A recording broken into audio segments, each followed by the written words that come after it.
दोस्तों, उत्तर प्रदेश के बदायूं से एक बहुत ही ज़्यादा हैरान कर देने वाला मामला सामने आया है। एक लड़के को अपनी शादी के 7 साल बाद पता चलता है कि जिसके साथ उसकी शादी हुई है वो अब उसकी पत्नी नहीं बल्कि उसकी माँ है। दोस्तों, कहानी शुरू होती है साल 2016 से। लड़के का पिता बहुत ही धूमधाम से वजीरगंज की रहने वाली एक लड़की के साथ अपने बेटे की शादी करवा देता है। लगभग शादी के 1 साल तक दोनों पति पत्नी के बीच सब कुछ सही रहता है, मगर 1 साल होने के बाद एक दिन अचानक से उसकी पत्नी रहस्यमय स्थितियों में घर से गायब हो जाती है।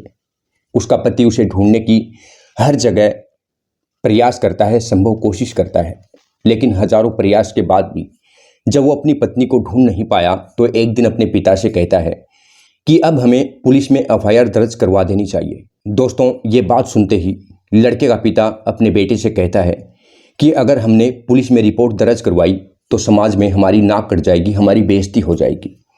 इससे अच्छा है कि हम इस बात को घर में ही रखें। साथ ही साथ वो अपने बेटे से वादा करता है, जब तक मैं मेरे घर की बहू को, इज्जत को ढूंढकर इस घर में ले नहीं आता, मैं अपना खुद का मुंह भी यहाँ पर नहीं दिखाऊंगा और तब तक घर की देहली पर कदम तक नहीं रखूंगा।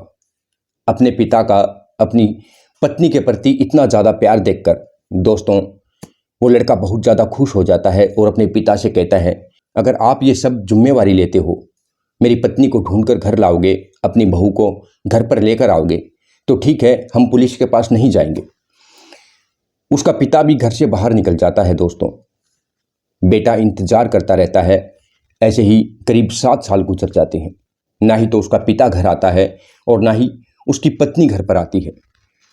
आखिरकार इतना लंबा समय गुजर जाने के बाद उसका बेटा ये आस छोड़ देता है कि अब मेरा पिता और मेरी पत्नी शायद घर पर कभी वापस नहीं आएंगे। इस तरह घर पर हाथ पे हाथ रखकर बैठे रहने से तो जिंदगी आगे बढ़ने से रही, इसलिए वो नौकरी करने की ठान लेता है। दोस्तों, काफ़ी प्रयासों के बाद उस लड़के की नौकरी यूपी के चंदौसी में लग जाती है। लेकिन ये आप उस लड़के की किस्मत कहें या फिर उसकी पत्नी की बदकिस्मती। जहाँ पर वो लड़का किराए पर रूम लेता है, उसी के पड़ोस में उसकी पत्नी भी किराए पर रह रही होती है। एक दिन सुबह सुबह अचानक से उसकी अपनी पत्नी पर नज़र पड़ती है तो देखता है कि उसकी गोद में एक बच्चा भी होता है। शुरुआत में तो जब वो अपनी पत्नी को देखता है तो वो हैरान हो जाता है, लेकिन थोड़ी देर बाद सोचता है, क्या पता ये कोई और औरत हो और इसकी शक्ल मेरी पत्नी से मिलती हो। ये बात सोचकर दोस्तों वो उस समय अपने आप को उसके पास जाने से रोक लेता है और इस बात को कंफर्म करने में जुट जाता है कि ये मेरी ही पत्नी है।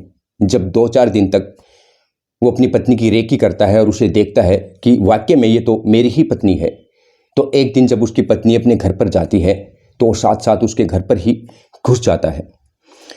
दोस्तों, जब वो घर के अंदर घुसता है तो जो अंदर का नज़ारा होता है उसे देखकर वो हैरान हो जाता है, शॉक्ड हो जाता है, क्योंकि उसका खुद का पिता जो अपने बेटे से वादा करके कि मैं अपनी बहू को घर पर लाऊंगा, वो वहीं पर बिस्तर पर लेटा हुआ था। जब वो अपने पिता को इस प्रकार से बिस्तर पर लेटा हुआ देखता है तो आग बबूला हो जाता है और कहता है कि जिंदगी के 7 साल मैंने किस तरह से गुजारे हैं, मैंने क्या क्या सोचा था कि शायद मेरा पिता अब इस दुनिया में न रहा हो, वो कहाँ पर चला गया है, ये मैं ही जानता हूँ, लेकिन आप मेरी पत्नी के साथ यहाँ पर रह रहे हो। दोस्तों, वो अपने पिता से कहता है, आप भी घर चलो, और अपनी पत्नी को कहता है, चलो अब घर चलते हैं। यह बात बोलते ही उसकी पत्नी उसका विरोध कर देती है, कहती है कि तुम्हारे साथ अब मेरा कोई भी रिलेशन नहीं है, तुम मेरे पति नहीं बल्कि मैं तुम्हारी माँ हूँ। अगर तुम माँ के रूप में मुझे एक्सेप्ट करते हो तो तुम हमारे साथ खुशी के साथ रह सकते हो, हमें कोई आपत्ति नहीं, मगर मैं तुम्हारी पत्नी के रूप में तुम्हारे साथ नहीं रह सकती। मेरे पति तुम्हारे पिताजी हैं जिनके साथ मैं बहुत ज़्यादा खुश हूँ।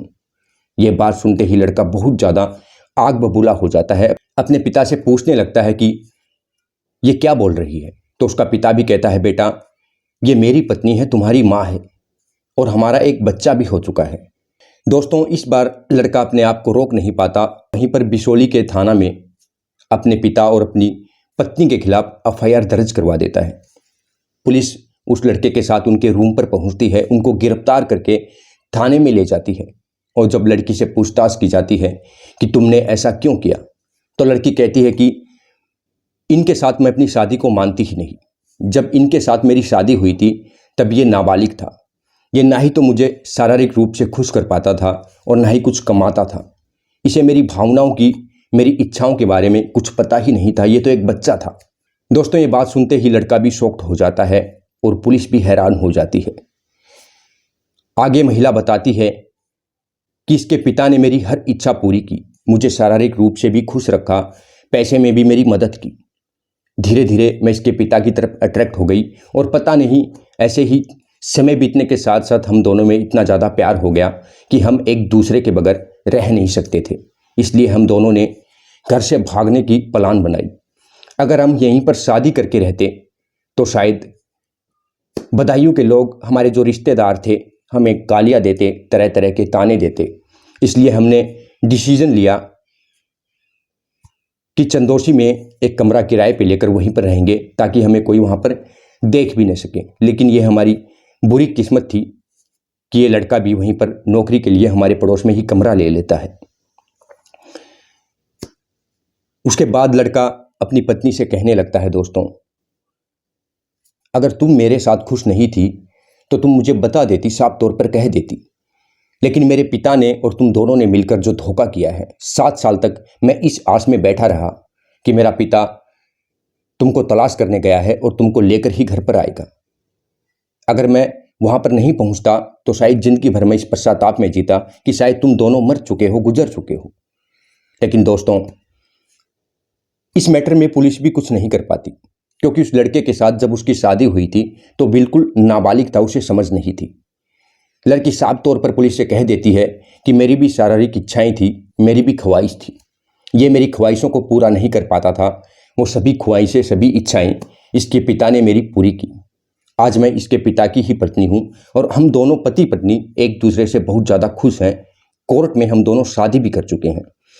दोस्तों, लड़की अपनी इच्छा से उसके साथ गई थी, लड़के के पिता के साथ शादी की थी, तो इसमें पुलिस भी खास कुछ कर नहीं पाती। और वैसे भी ये मामला नाबालिग रिलेशन से जुड़ा हुआ था। जब उसकी शादी हुई थी तो वो नाबालिग था। पुलिस उनको उनके हाल पर छोड़ देती है। लड़का उनके खिलाफ कोर्ट में केस करता है। दोस्तों, अभी भी ये केस पेंडिंग में चल ही रहा है। इस कहानी पर, इस घटना पर आपकी क्या राय है, प्लीज़ कमेंट करके ज़रूर बताना। क्या एक पिता ने अपने बेटे के साथ सही किया या फिर अपने नाबालिग बेटे की उस महिला से शादी करवाकर सही किया? इस कहानी में कौन विलन है, कौन गलत है और कौन सही है, यह बात आप मुझे कमेंट करके ज़रूर बताना। एक बार फिर मिलेंगे एक ऐसी ही सच्ची घटना के साथ। दोस्तों, अगर आपको वीडियो पसंद आया हो, वीडियो में दी गई न्यूज़ अच्छी लगी हो, कहानी अच्छी लगी हो, तो प्लीज़ चैनल को सब्सक्राइब और वीडियो को लाइक ज़रूर कर देना। मैं आपके लिए ऐसी ही बेहतरीन क्राइम स्टोरीज लेकर आता रहूँगा। तब तक के लिए नमस्कार दोस्तों।